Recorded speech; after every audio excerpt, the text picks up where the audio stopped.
ಮನಗಳು ಸೇರಿದರೆ ತುಂಬಿದ ಮನೆಯಂತೆ. ಮನಗಳು ಸೇರಿದರೆ ತುಂಬಿದ ಮನೆಯಂತೆ.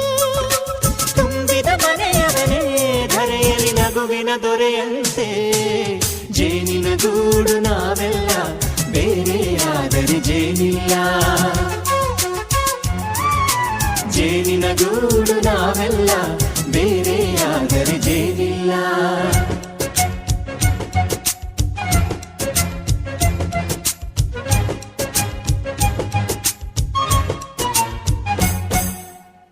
ಬದುಕಿನ ಬೆಂಡಿಗೆ ಅಂಟಿರೋ ಜೋಳದ ಕಾಳುಗಳ ನೋಡು. ಹೌದಪ್ಪ. ಸಿಪ್ಪೆಯ ಸೂರಿನಲ್ಲಿ ಸಹಜೀವನ ಮಾಡು ಅವರೆ ಕಾಳುಗಳ ನೋಡು. ಶಬಾಷ್. ಭೂಮಿಗೆ